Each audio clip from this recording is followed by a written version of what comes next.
آقا کریم نے ارشاد فرمایا ذاقا طعم الایمان، ایمان کا ذائقہ، ایمان کی لذت، ایمان کا حظ، ایمان کا سرور، ایمان کا کیف اس شخص کو حاصل ہوگا من رضی باللہ ربا، جو اللہ کے رب ہونے پہ راضی ہو گیا، وبالاسلام دینا، اور اسلام کے دین ہونے پہ راضی ہو گیا، وبمحمد رسولا، اور محمد صلی اللہ علیہ وسلم کے رسول ہونے پہ راضی ہو گیا۔ جس کو یہ تین چیزیں نصیب ہو گئی، ایمان کی لذت نصیب ہو گئی۔ اب اس رضا کا کیا معنی ہے؟ امام قرطبی علیہ رحمہ فرماتے ہیں اس کا ایک معنی عام ہے اور ایک معنی خاص ہے۔ معنی عام یہ ہے کہ اللہ کے رب ہونے پہ راضی ہونے کا مطلب اس کو رب مان لینا ہے۔ اسی طرح اس کو کہا جائے تیرا کس دین سے تعلق ہے، تو وہ اسلام کو ہی اپنا دین مانتا ہے۔ اور جب اس کو کہا جائے کہ تیرا رسول کون ہے، تو اس کے لبوں پہ بغیر کسی تعمل کے، بغیر کسی تردد پہ نام حضور کا ہی آئے۔ تو یہ ہے اس کا معنی عام۔ لیکن یہاں جو ایمان کا ذائقہ، ایمان کا طعم حاصل ہونے کی بات کی گئی ہے، یہاں سے یہ معنی عام مراد نہیں ہے، یہاں معنی خاص مراد ہے۔ اور وہ کیا ہے؟ اللہ کو رب ماننے کا مطلب یہ ہے کہ اللہ کو ماننے کا جو حق ہے اس حق کی طرح اس کو مانے۔ ایک ہے اللہ کو ماننا اور ایک ہے اللہ کی ماننا۔ تو جو اللہ کو تو مانتا ہے لیکن اس کے احکام کو نہیں مانتا، اس کے دیے گئے نظام کو عملاً قبول نہیں کرتا، تو پھر وہ ایمان کی لذت حاصل نہیں کر سکتا۔ خالق حقیقی اس کو مانتا ہے تو پھر اپنا سب کچھ اس کے دستے قدرت میں سمجھے۔ جب اس کی پناہ میں آ گیا ہے تو پھر کسی کا ڈر اور خطرہ کیسے رہا؟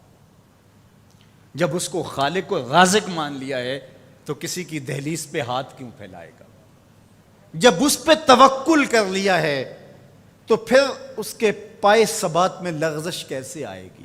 اور دوسری بات، اسلام کے دین ہونے پہ راضی ہو گیا۔ جب اسلام کو مان لیا تو اسلام پورا نظام زندگی ہے، تمہاری خوشیوں کا بھی خیال رکھتا ہے، تمہارے غموں کو نبھانے کا دستور کیا ہوگا وہ بھی تعلیمات دیتا ہے۔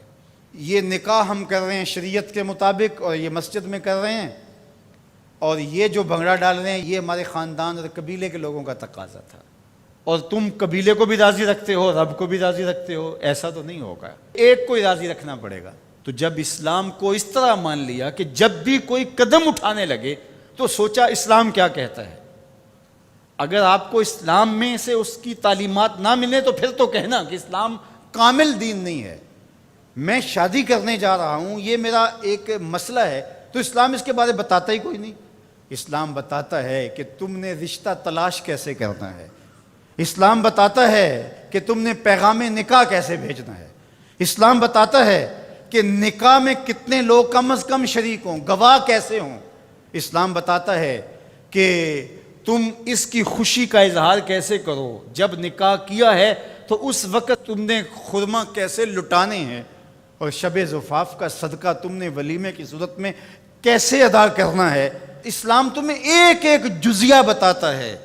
میرے حضور نے فرمایا انما انا لکم مثل الوالد، میں تمہارے لیے باپ کی جگہ پہ ہوں۔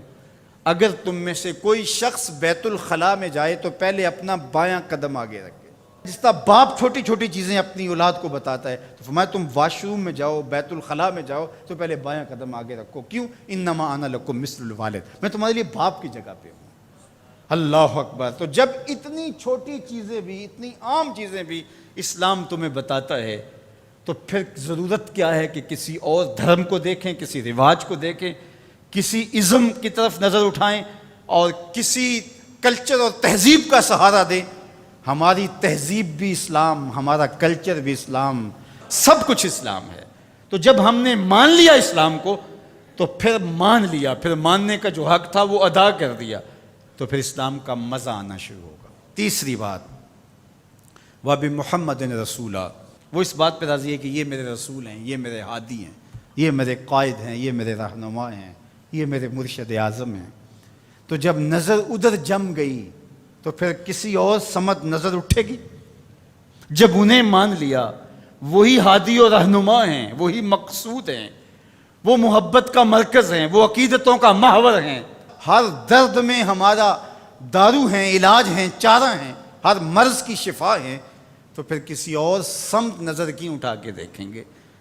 تو اگر ادھر ادھر بھی دیکھتے رہے اور کہا کہ نہیں ہم ادھر سے بھی کچھ لے لیں گے، تو اس طرح پھر ایمان کی لذت نصیب نہیں ہوگی۔